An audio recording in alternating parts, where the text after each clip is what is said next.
It was supposed to be a normal day. Grocery list in my hand, a chipped coffee mug in my passenger seat, and errands humming like clockwork. I even remember thinking how quiet the roads were for a Tuesday. The kind of morning that slips past you without asking for attention.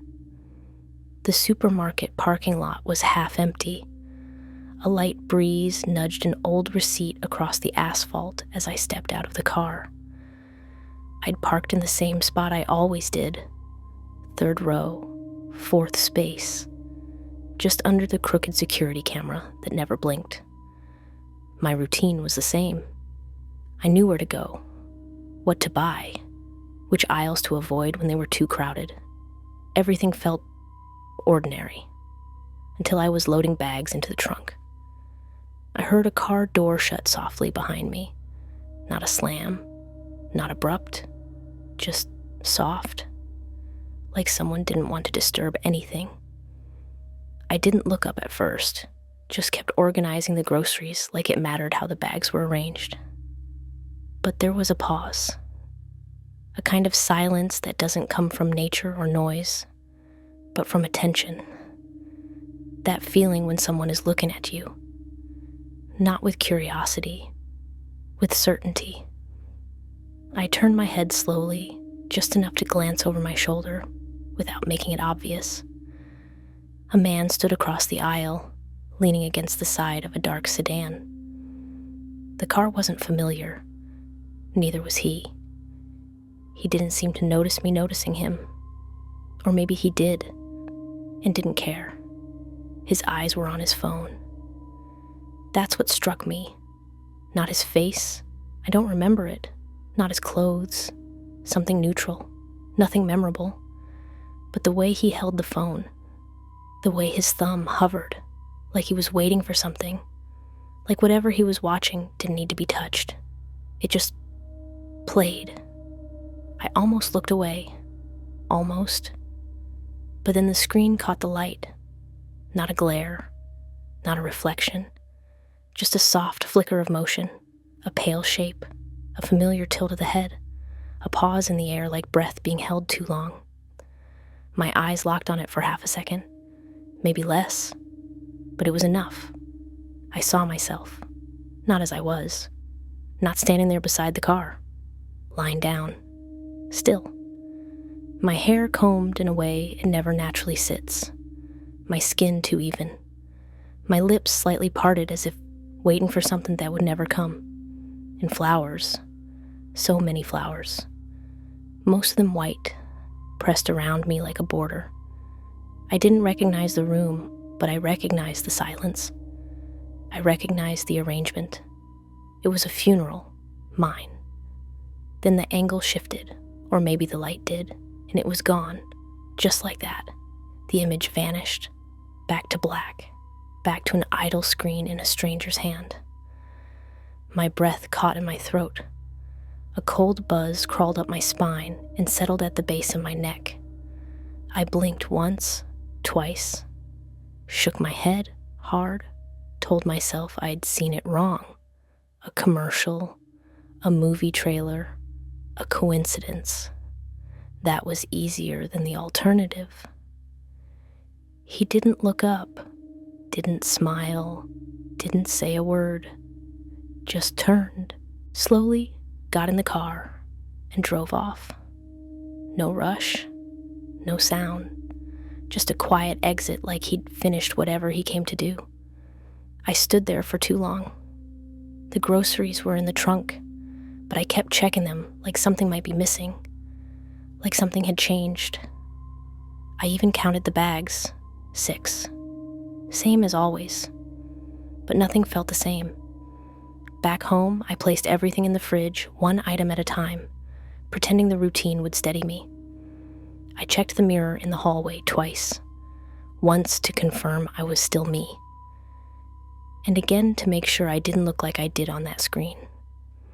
I tried to forget. I told myself it didn't matter. People film all kinds of strange things. I'd seen my own face in dreams before. That wasn't new. But then that night, something strange happened. I couldn't sleep. Not because I was scared. That would have made sense.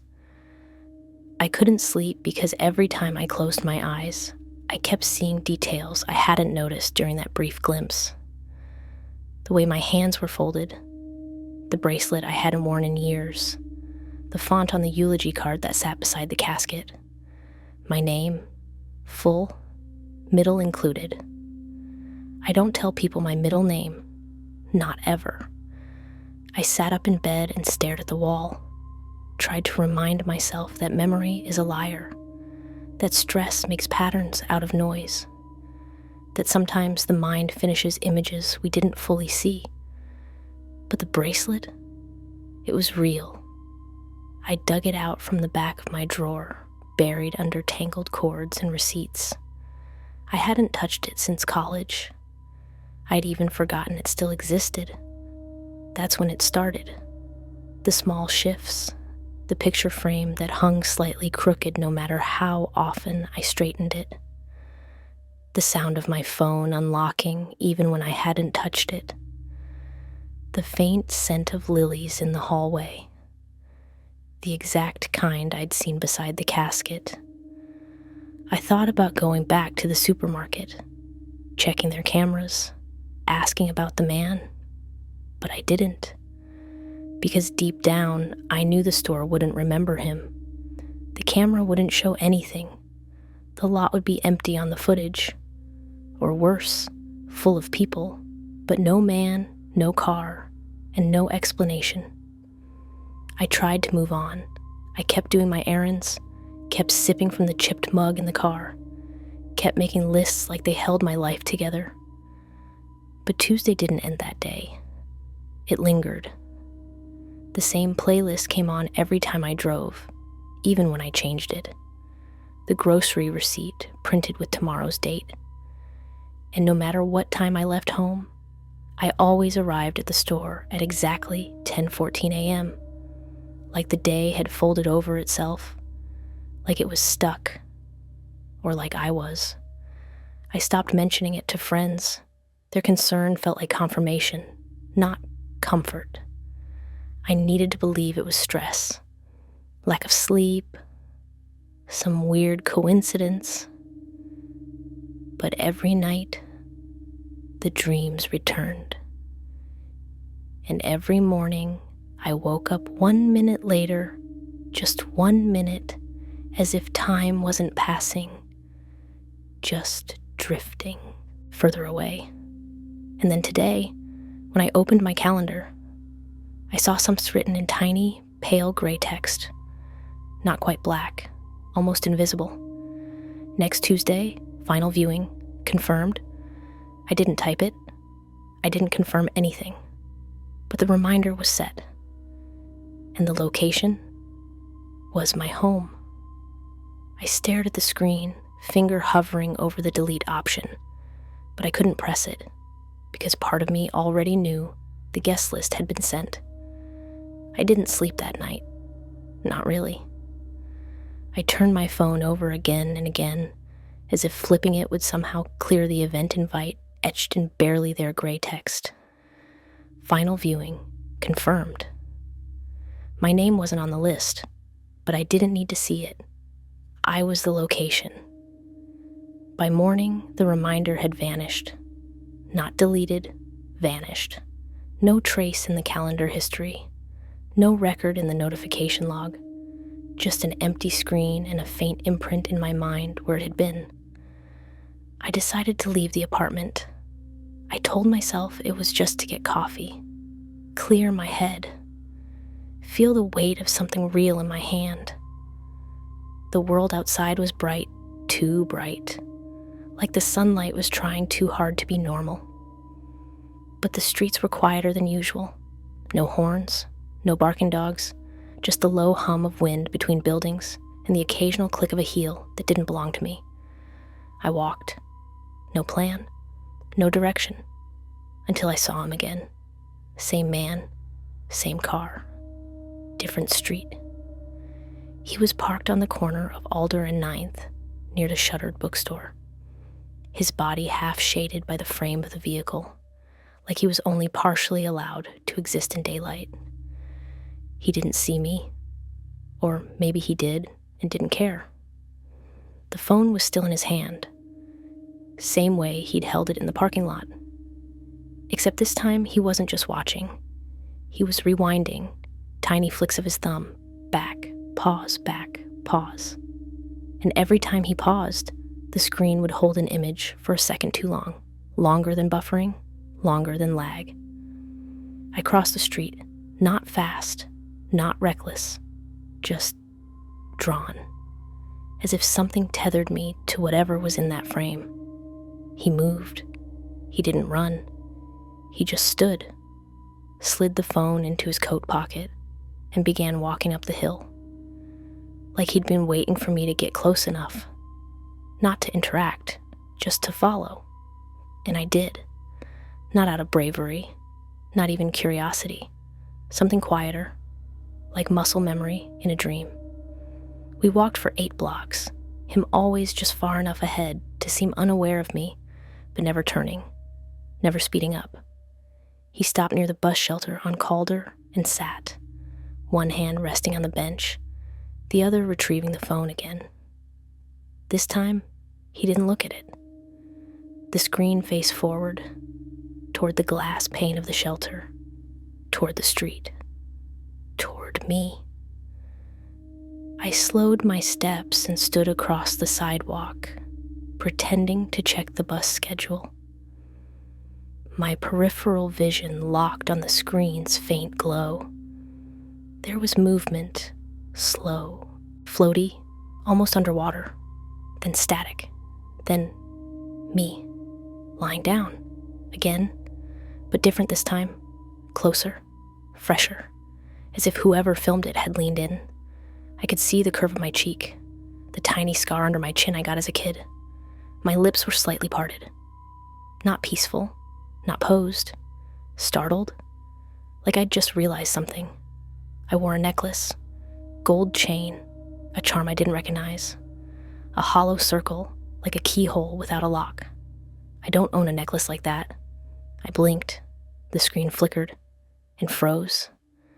My eyes were open, dead, but looking, straight at the camera, straight at me. I took a step back. The man never moved, didn't even glance my way. The screen remained frozen, holding my gaze. My own eyes, wide and glassy, watching me from a place I hadn't been yet. I turned and walked away, faster now, not running, just enough to pretend it was casual. But I didn't go home. I walked until my legs ached, until the city changed, until the buildings looked unfamiliar and the wind tasted different. I ended up in a diner I'd never noticed before, tucked between a locksmith and a laundromat. The kind of place that shouldn't be open, but was. One waitress, 2 booths, old jazz on the radio. The kind of music that feels like it's remembering something it won't tell you. I sat by the window, ordered tea I didn't want, tried to focus on the steam curling above the cup. But behind the glass, across the street, he stood again, different coat, same posture, phone in hand, not looking at it, just holding it like a lantern in a dark place. I couldn't see the screen, but I didn't need to. I knew what was playing. I left the tea untouched and stepped outside. He was already gone. Only a faint outline of shoe prints in the dust on the sidewalk, leading nowhere. Just a breeze where he'd been. And that familiar scent. Not flowers, not perfume, something softer. Like pages of an old book that had once been wet. I walked back home, slowly, watching every window, every reflection. That night, I searched online for obituaries with my name. Nothing. I typed in the phrase from the calendar. Final viewing, confirmed. No matches. But the autocomplete suggested something strange. How to tell if you're being remembered early. I didn't click. I didn't want to know what that meant. Instead, I turned off the lights, sat in the dark with my phone screen dimmed, waiting for it to buzz, hoping it wouldn't. It never did. Not that night. But the next morning, a video file appeared in my saved gallery. No name, no sender, just the timestamp. 10:14 a.m. It played automatically when I tapped it. Footage of me, standing at the corner of Calder and Pine, wearing the clothes I had on now. Same jacket, same bag. But the way I stood was wrong. Rigid, mouth open. A whisper caught in place. A voice, not mine, narrating softly. She'll try to forget, but memory doesn't. Work backwards. The screen glitched, then paused, right before I blinked. And in the reflection of the screen, behind my frozen face, a second version of me stood, just barely smiling. I replayed the video again, not because I wanted to. I didn't, but because something had changed. It wasn't just my face frozen in the frame this time. It was the reflection. That barely smiling version of me hovering behind the glass like a memory I hadn't made yet. I wanted to believe it was a glitch, some rendering trick, a shadow maybe. But then came the sound. Soft at first, not from the phone, from the room. I turned off the video and the room stayed quiet. I played it again and it returned. The low hum of wind brushing against something hollow. A faint rustle, like fabric shifting. Not from the speaker, not from the phone, from behind me. I paused the video, and the sound kept going. That's when I realized it wasn't in the video. It was with it. I listened closer. The wind in the clip didn't match the stillness of my room. It had weight, direction, a rhythm I recognized without knowing why. Like the way funeral parlors hum, not from machines, but from everything holding its breath. And then something more. A door creaking, slow, wooden, familiar, followed by a soft cough. 2 short bursts, sharp at the end. I hadn't heard the cough in over 5 years. My aunt, she died in 2018, lung cancer. The church service was short, her request. Open casket, lilies by the pulpit. Someone in the back row had kept coughing. I remembered being annoyed, then guilty for being annoyed. It was the same sound, exact same. I paused the video again. Silence. I pressed play and let it run longer this time. My image stayed frozen, unmoving, eyes still fixed on mine. But the sounds grew louder. A chair scraped gently across wood. A throat cleared. The faint clink of a metal clasp. Maybe a purse. Then a whisper. Not clear enough to make out words, but not random either. Someone was narrating something. A man's voice. Calm, controlled. But it didn't match the video. It didn't match anything.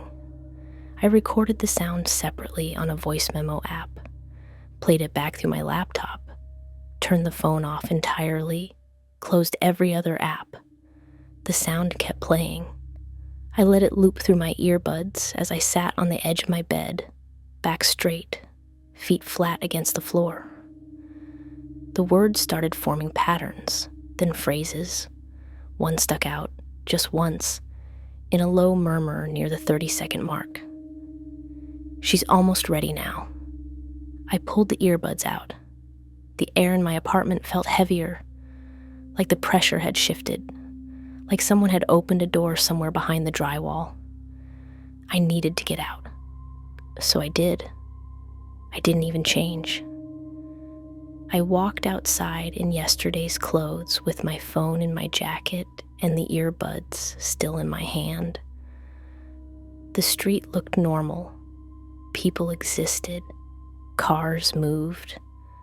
But none of it reached me, like I was walking inside a film someone else was watching. I wandered until I found him again. Same man, different location, near the back lot of the public library. He was leaning against the brick wall, phone in hand, watching a video without headphones, screen barely visible in the sun.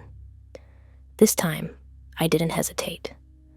I walked up to him, close enough to see the reflection of the building on the screen. He didn't look up. "Where did you get that?" I asked. He blinked once, slowly, as if waking from something shallow.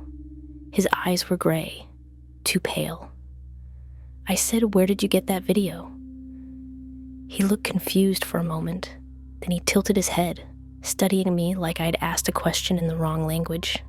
I repeated it, and he smiled, just slightly, a twitch in the corners of his mouth. Not friendly, not cruel, just recognition. Then he said my name, not just the first name, full, first, middle, last, softly, like it was already printed on something he carried. I didn't respond, couldn't. The name sounded wrong in the air, like it didn't belong to me anymore. I turned to leave, but he reached out, not to grab, not to stop, but to offer. His phone, the screen faced up, a single paused frame. I almost didn't look, but I did. Not me in a casket, me standing in my kitchen, from behind, filmed last night. A timestamp glowed at the bottom corner, 1 a.m. I was pouring tea into a cup I hadn't washed in weeks. My left hand twitched the way it does when I'm cold. The cabinets were all closed, except one, slightly open. No reflection on the glass. I wasn't holding the phone in the footage. I wasn't holding anything, but my lips were moving, soundless, saying something that looked like a name, not mine. I dropped the phone. It didn't crack, just landed softly on the grass near the curb. He didn't pick it up, just kept watching me. I walked away again, but this time the air felt thinner. Every step felt like it might leave a dent in the ground. The sounds of the street were muffled, too clean, too edited. When I got home, my kitchen light was on. I hadn't left it that way. And the cup I'd seen in the footage, sitting exactly where I'd seen it, full, still warm. I played the video again, this time on my phone. Same timestamp, same angle. But the sound had changed. The wind was gone. Now there was a song, distant, barely there. A lullaby, off-key, slowed down, like someone was playing it underwater. I muted it. The melody continued. I left the phone on the table and walked toward the hallway mirror. And that's when I noticed something strange. The necklace from the video, the one I'd never owned, now hung loosely around my neck. I reached up to touch it, but the chain wasn't cold. It pulsed, faintly, like it was breathing. The necklace stayed warm against my skin, not hot, not painful, just alive. I stood there for minutes, maybe more, fingers hovering just above the charm, too afraid to fully touch it. I kept expecting to wake up, or forget, or laugh, but nothing broke the stillness. The apartment stayed quiet. The air stayed thick. The necklace kept pulsing. I took it off carefully, or tried to. The clasp wouldn't budge. It wasn't stuck. It just didn't move. As if it was part of me now. I stopped pulling. In the bathroom mirror, the charm didn't reflect. Everything else did, but not that. I opened my phone and played the video again, fast-forwarding to the frame where I stood in the kitchen. I paused it, studied the necklace around my reflection's neck. Same charm, same chain. But in the video, the charm was glowing. Mine wasn't. Not yet. I turned on the light above the sink. It flickered once and stayed dim. The bulb was new, I replaced it last week. That was the first sign something was wrong. Things that shouldn't flicker, flickered. Things that shouldn't breathe, pulsed. I walked back to my desk and opened the browser. I typed in my full name, middle included, just to see. The search results were the same as before. School records, an old donation I'd forgotten, some profile pic from a forgotten account. Then I clicked news. Nothing. Then obituaries. At first, still nothing. But on the second page, buried between listings for 2 unrelated deaths, was a strange placeholder. Service pending. My full name. No photo, no date of death, no birth date either. Just a venue listed, Elmwood Chapel, 2nd and Harper, and a scheduled time, 11 a.m. Friday, next month. My breath caught. That chapel was 2 streets away. I'd never been inside. I copied the name into another tab and searched their website.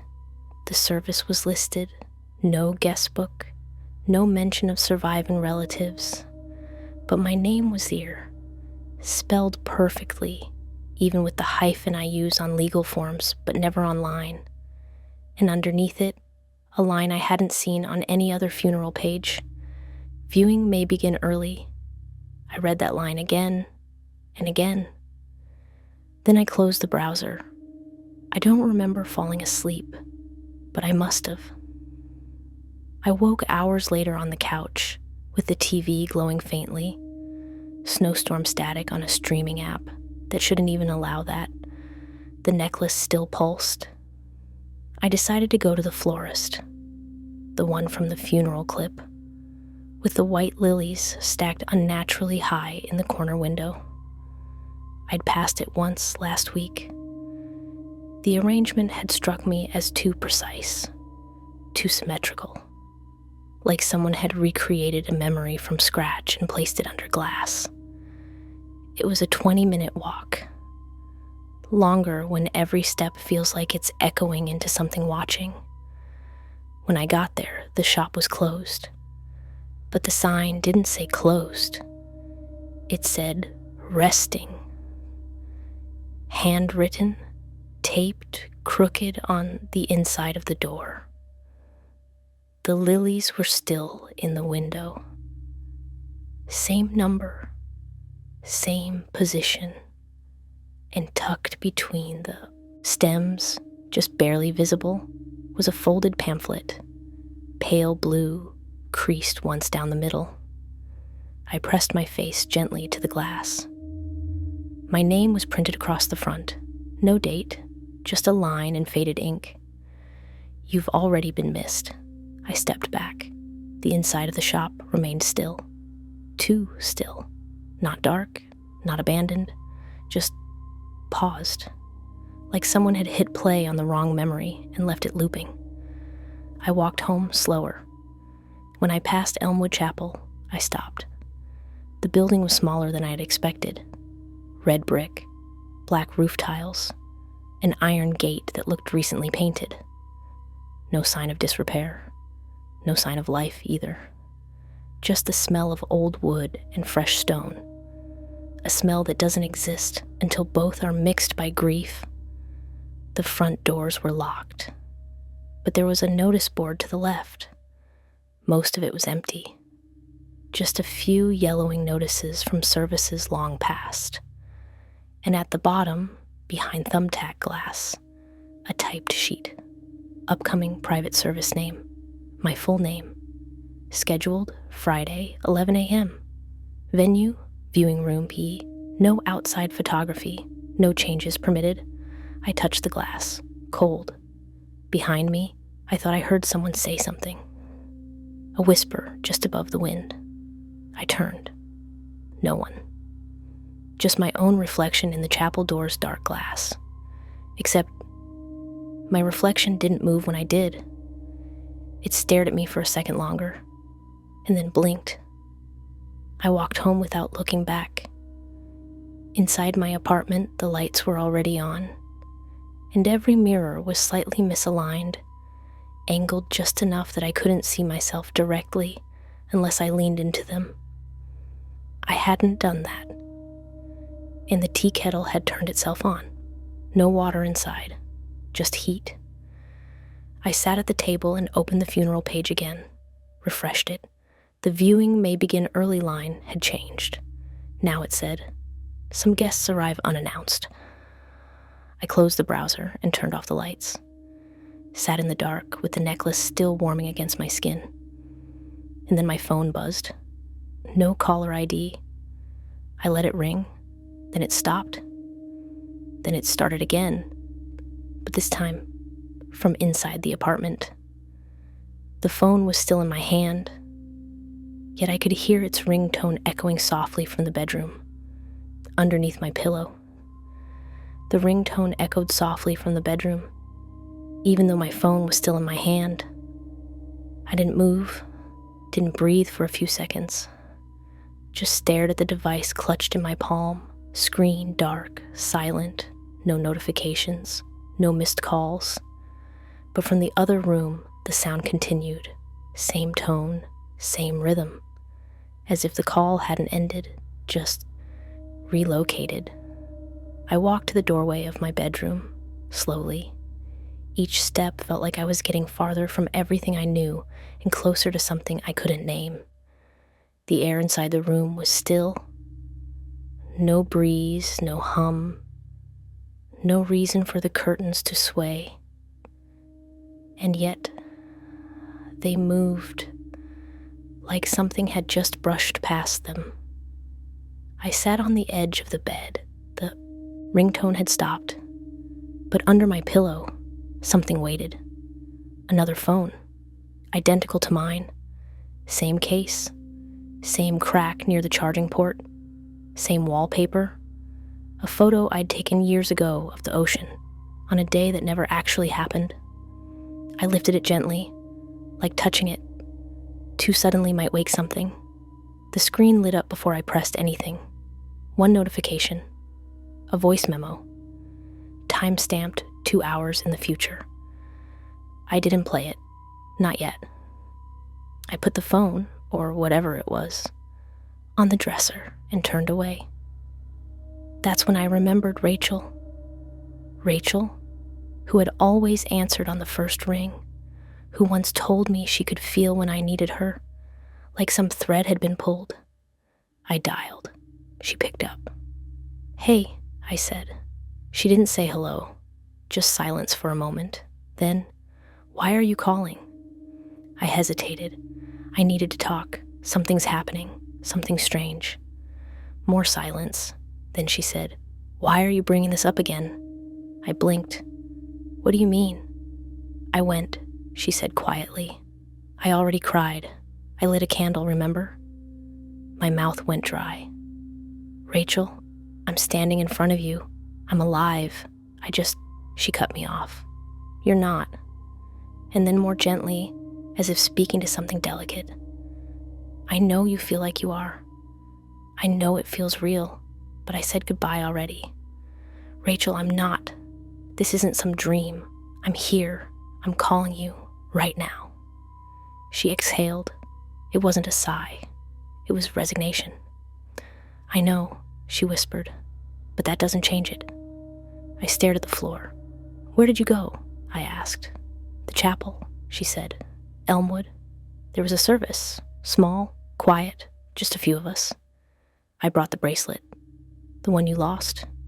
They put it next to you." I looked down at my wrist. It wasn't there.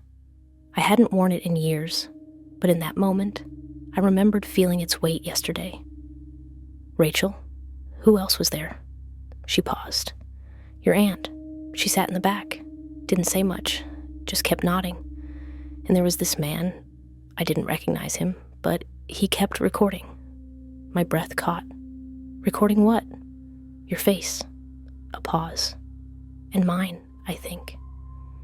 She sounded distant now, like the connection was slipping, like she was sinking somewhere I couldn't follow. "I think he was recording everyone who looked too long." Static crackled softly in the background. "I have to go," she said. They're saying I wasn't supposed to answer. What? But the call dropped. I sat in silence. The second phone on the dresser lit up again. Another voice memo appeared. No title, just a timestamp. 2 minutes from now. I waited. At exactly the marked time, the file autoplayed. A voice, low and deliberate. Rachel's. I'm sorry I answered. I shouldn't have. I just wanted to hear your voice again. I stared at the phone, waiting for the rest, but the message ended. I played it again. Same words, same tone, no background noise, no second voice, no breath.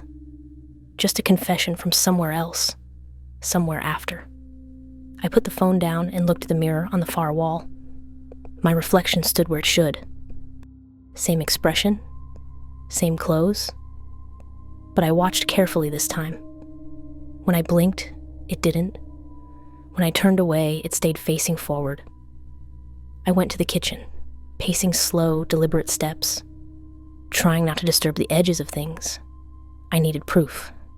I needed to see her. So I walked to Rachel's apartment. It took 20 minutes.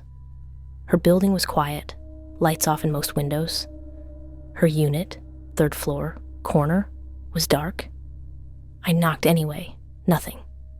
I knocked again, louder. Then a shape moved behind the curtains. She opened the door slowly. Rachel. Her face looked softer somehow, like someone had tried to recreate it from memory. Why are you here? She asked, barely audible. To prove something, I said.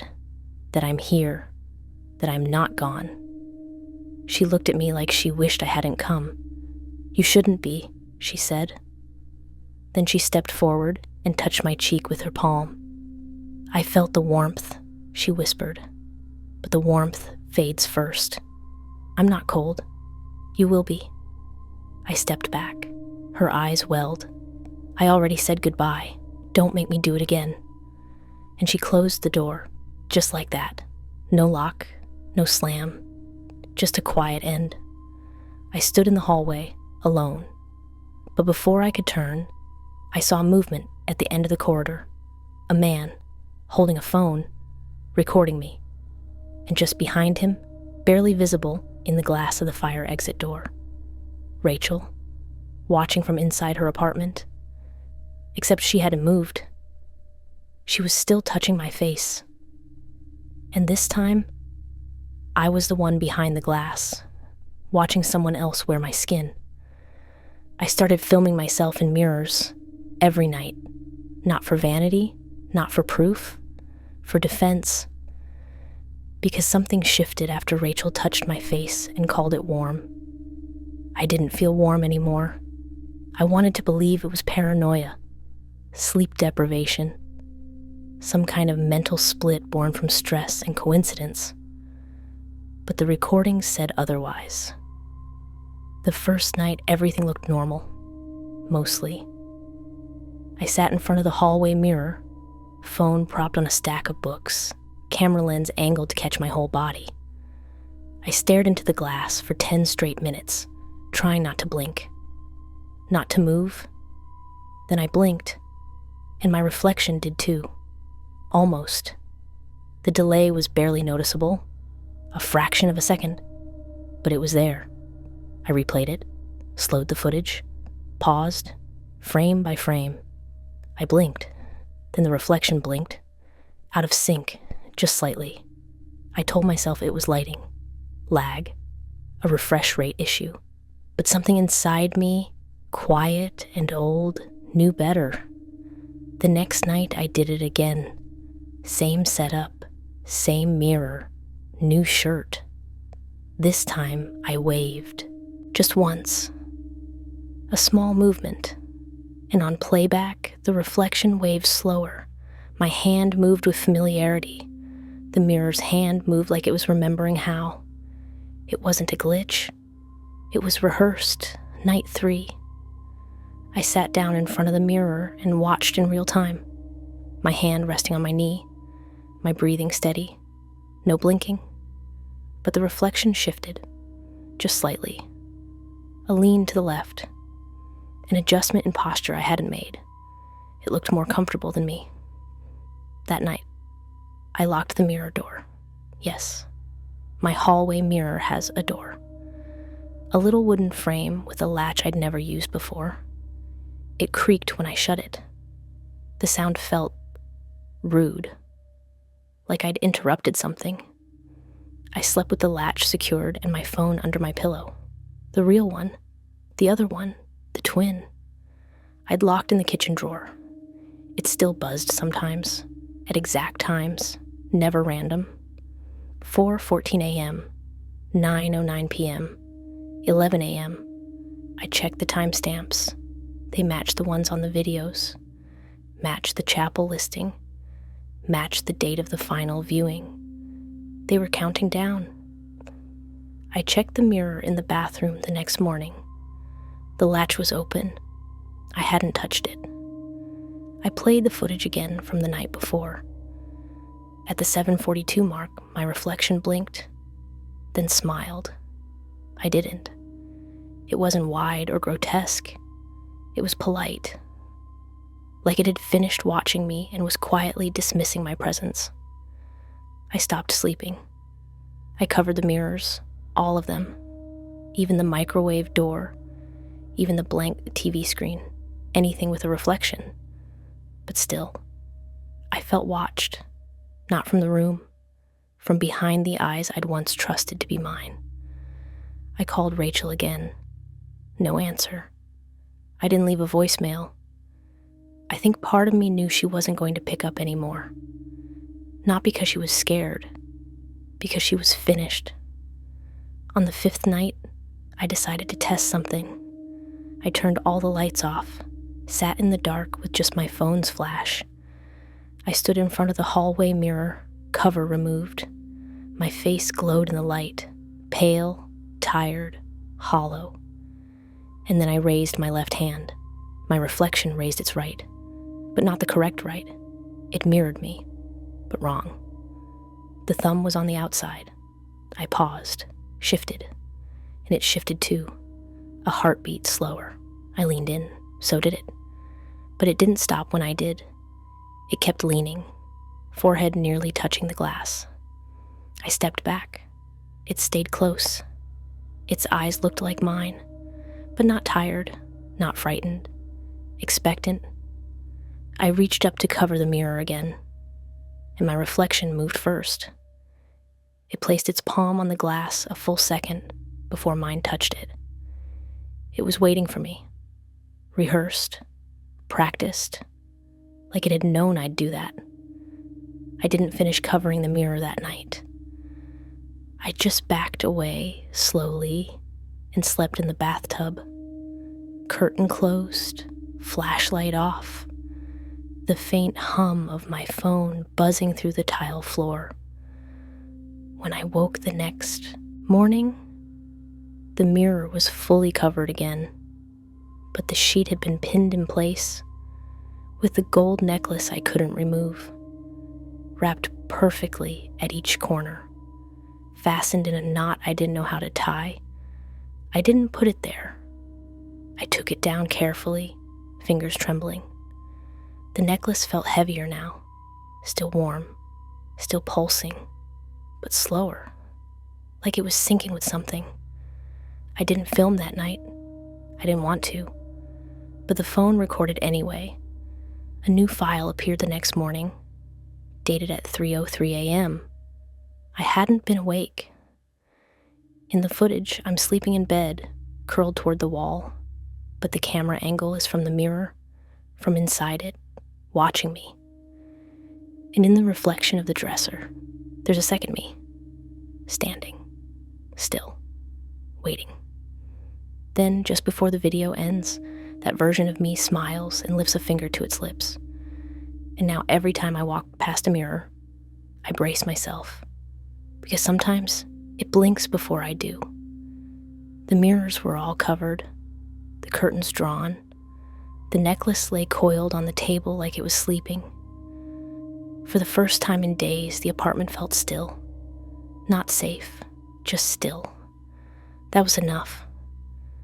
I made tea with my back to every reflective surface, sipped it slowly, told myself I still had time, that whatever was happening hadn't fully happened yet.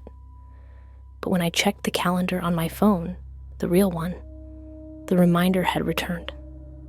Final viewing, Friday, 11 a.m. No way to delete it, no way to edit, just a silent countdown. So I called. Elmwood Chapel. The number was printed clearly on the service listing. I tapped it, waited. It rang 3 times. Then a woman picked up, calm, measured, voice like someone used to grief. Elmwood, this is Lydia speaking. I cleared my throat. Hi. I think there's been a mistake. My name is... I said it clearly, all 3 parts. There was a long pause, then almost gently. Didn't you already pass? The words sat there, flat and unmoving. I'm alive, I said. I'm calling you, right now. Another pause, a rustle of paper on her end. I'm sorry, she said. I have you listed, Friday at 11, viewing already scheduled, listed as completed on our internal system. That's not possible, I whispered. It hasn't happened yet. I'm here. Her tone shifted, firm, brisk, almost annoyed. I can't cancel something that's already been completed. But I didn't. You signed off, she interrupted. You were here. I was not. Then who signed your name? The line clicked. Not ended, transferred. I didn't wait. I hung up and dressed. Jeans, hoodie, jacket, everything muted. I walked the whole way to Elmwood, didn't trust the trains, didn't want to risk seeing my reflection in the dark windows. Every car windshield, every storefront felt like a risk. The chapel looked smaller in daylight, less like a building, more like a place that had learned how to pretend. The front doors were unlocked. No staff, no sounds, just a faint scent. Lilies, old wood, and something harder to place, like dried ink and formaldehyde. The lobby was empty. I followed a small arrow sign taped to a nearby door, sign-in sheet. It led to a narrow hallway, cool, dim, too quiet. At the end, a small table sat against the wall, one of those simple podium-style stands with a clipboard on top. A pen dangled from a chain. The sheet was opened Friday, this Friday. A list of names, guests, I assumed. Most were scribbled, faint. One was bold, firm, centered. My full name, signed in shaky handwriting, date, last Friday, time, 10:59 a.m., 1 minute before the scheduled service. My breath stalled. I leaned closer, studying the strokes. It wasn't just my name, it was my handwriting, off by just enough. Like someone who had studied the way I write and got too confident. I heard something down the hall, a door shutting, software deliberate. I turned. No one. But when I turned back, the pen on the chain had moved, hanging perfectly still just a moment ago, now swinging gently back and forth like someone had just used it. I stepped back. That's when I noticed the guest book. It sat behind a pane of glass, mounted on the wall, like a permanent archive. Pages open wide. Names written with care and spacing. The left page dated this coming Friday. The right, blank. But the title etched in gold read, "In love and memory of those who witnessed their own passing." I left, fast. Didn't run, just walked with focus, like something might notice if I showed panic. I made it outside and let the cold air bite into me. It felt sharp, real. I walked 3 blocks before stopping, caught my reflection in the window of a closed bookstore, and froze, because it was already looking at me, not surprised, not delayed, waiting. I looked away, got home just before sunset. The moment I closed the door, my phone buzzed. The real one? A new calendar notification, same event. Updated title, final viewing, rescheduled to today when you're alone. I turned off the phone, turned it back on, still there.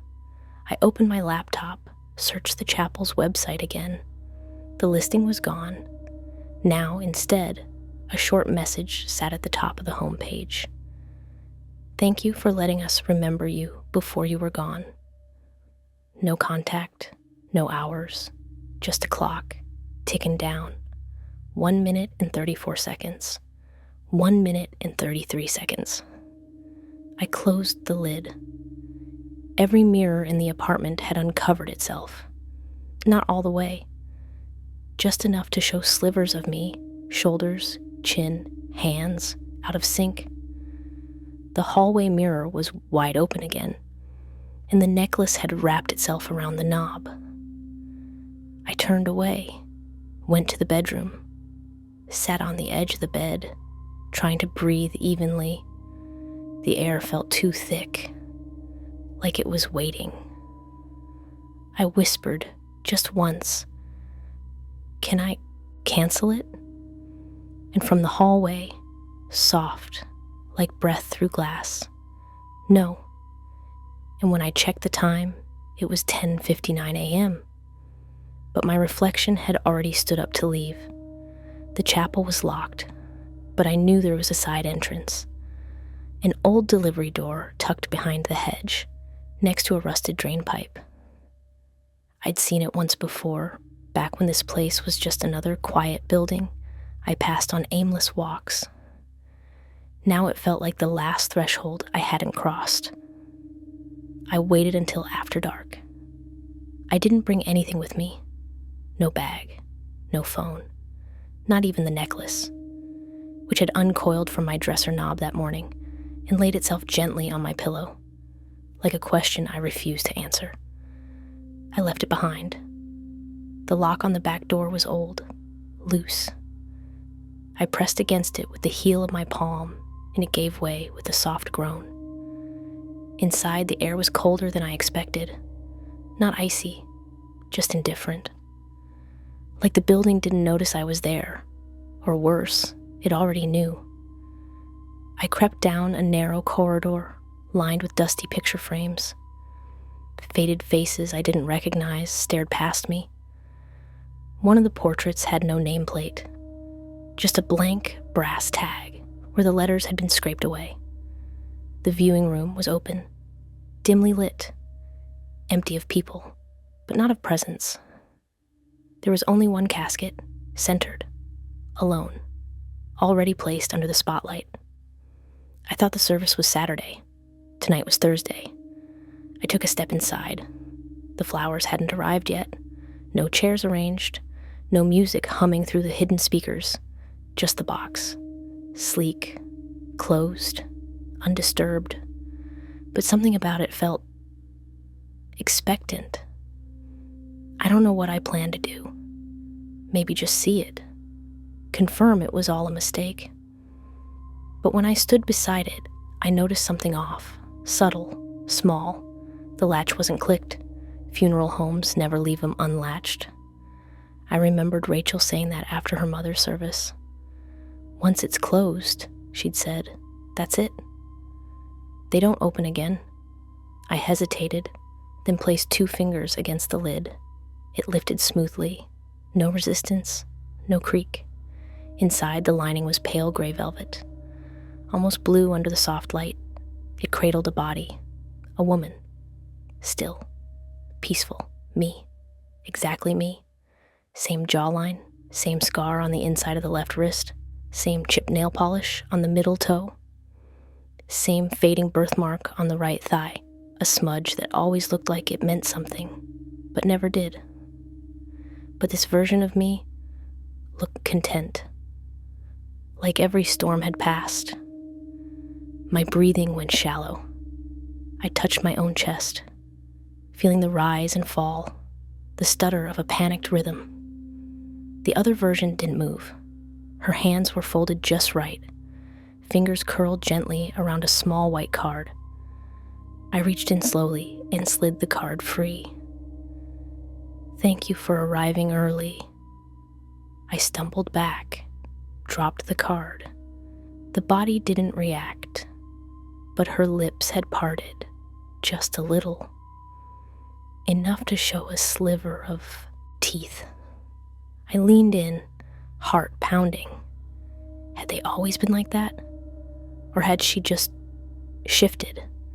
The air inside the chapel felt thinner suddenly, not because it lacked oxygen, but because something else had arrived.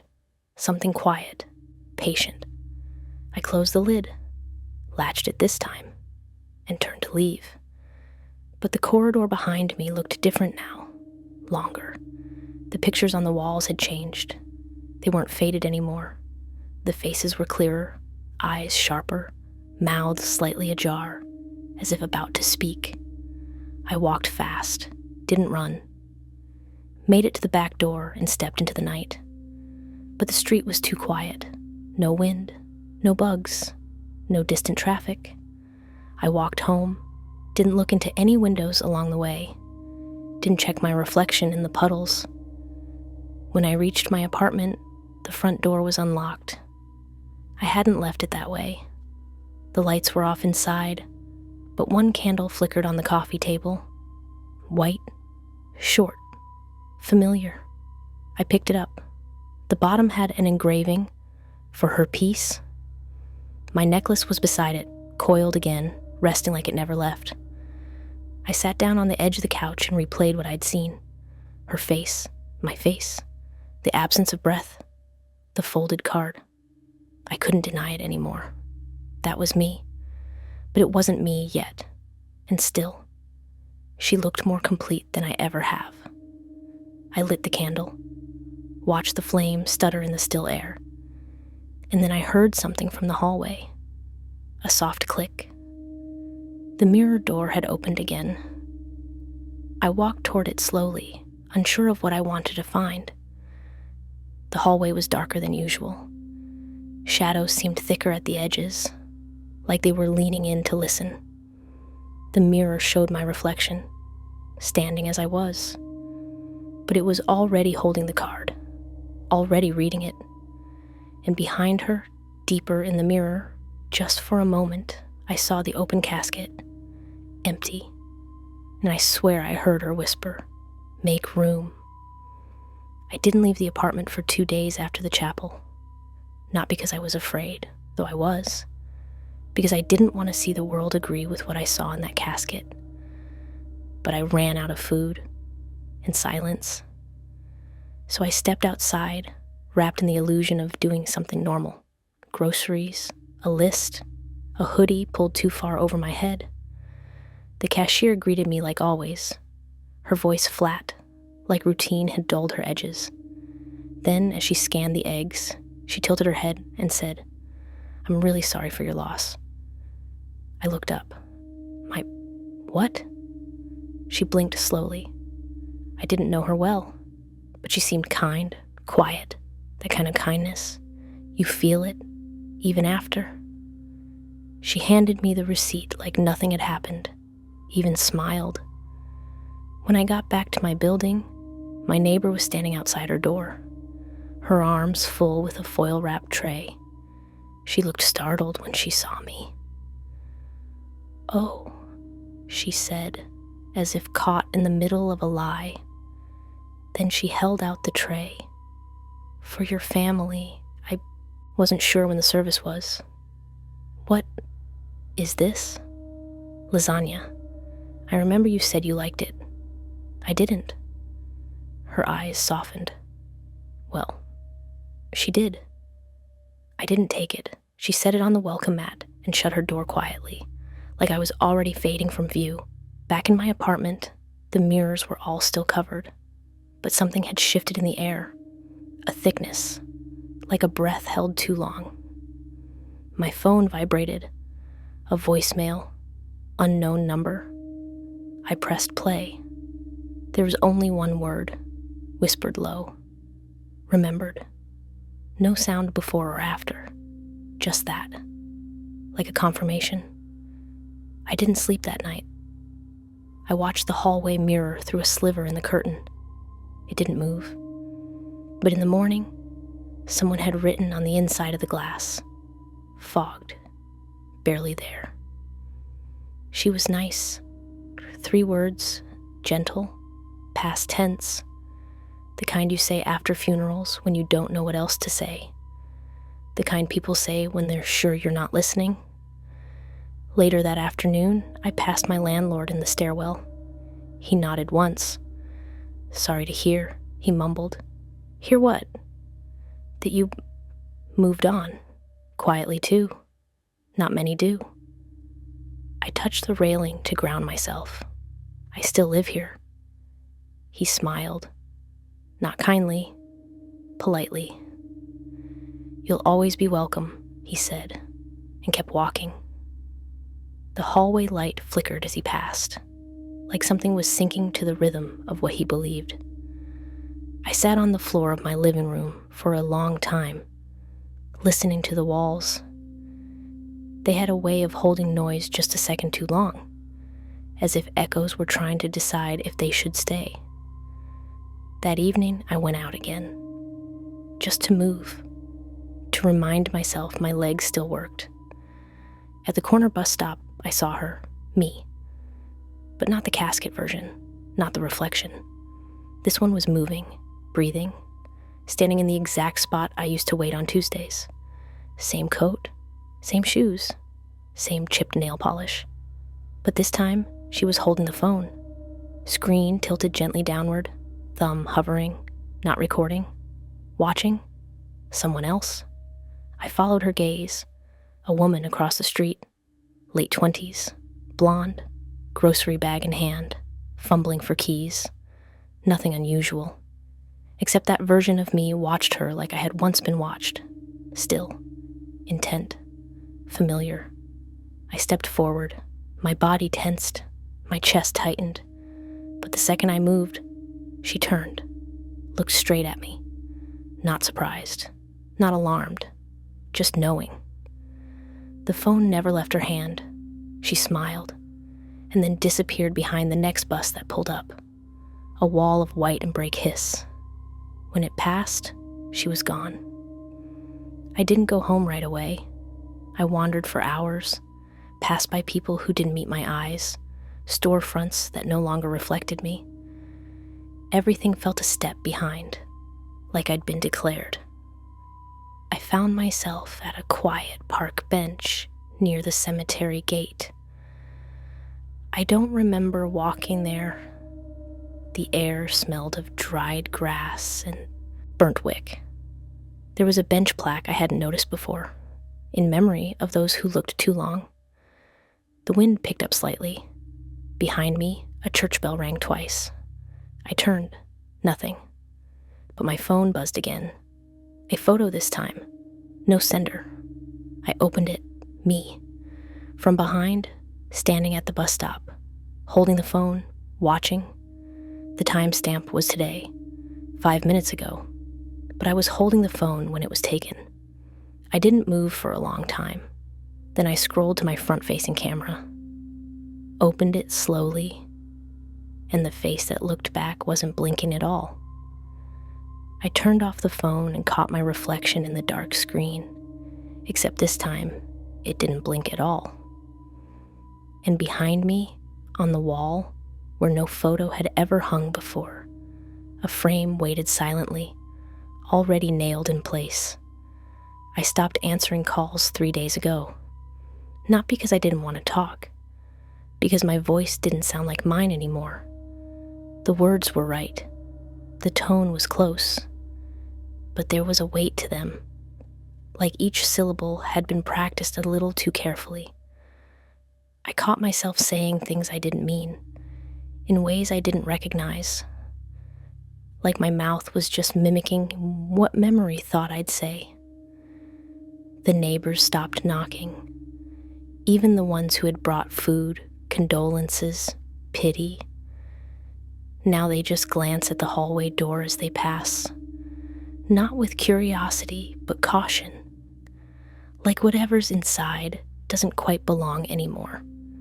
Yesterday, I found a journal in the bottom drawer of my nightstand. Not a new one I've owned for years.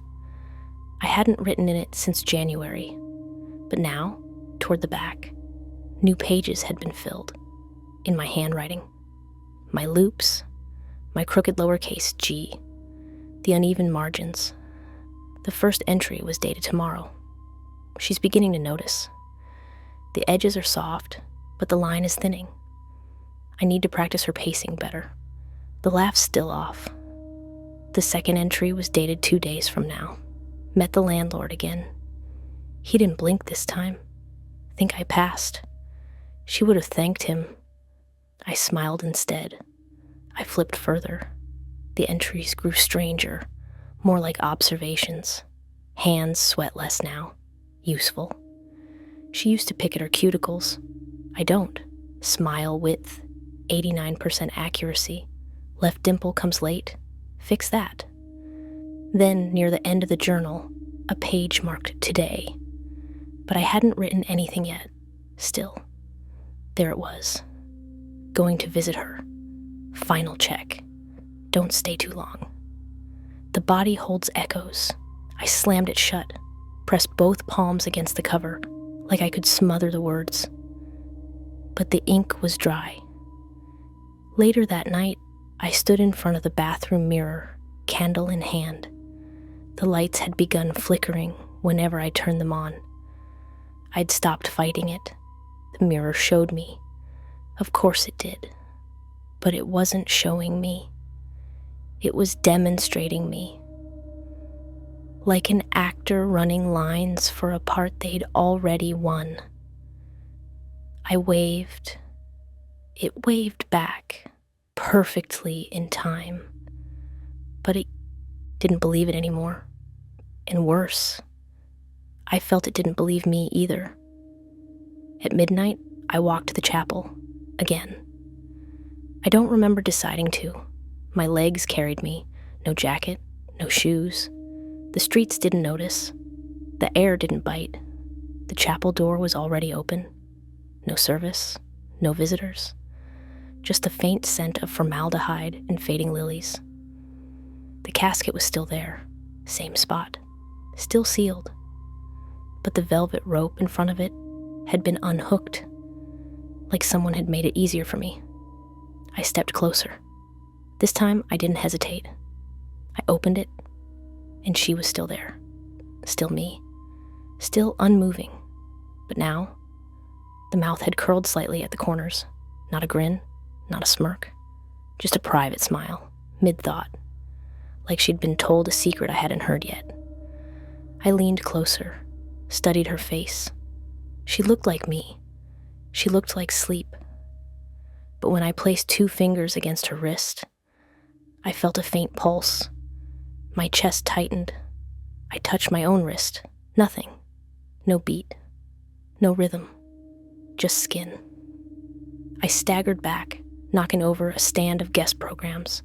They scattered like paper birds across the chapel floor. Each had the same photo on the cover.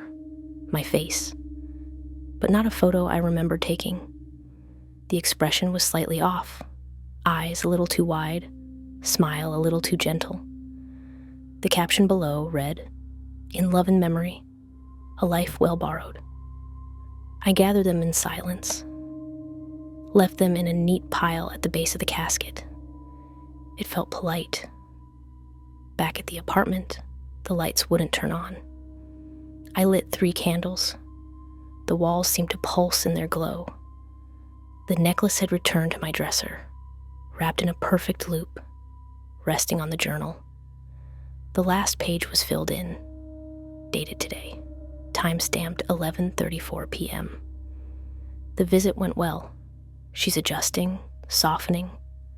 I'll let her watch for a while longer. Let her think she's narrating. I closed the journal, picked up the necklace, put it on. It no longer felt warm. It felt familiar, like something I'd been wearing for a long, long time.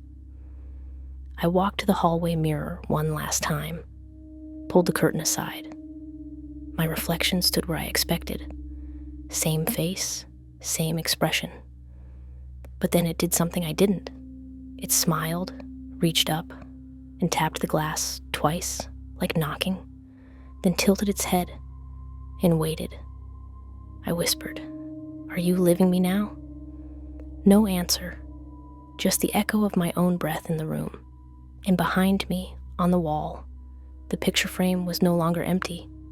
It held a photo, my back turned, walking away from the camera, and the caption underneath, handwritten, perfectly spaced. "You looked better when you didn't know."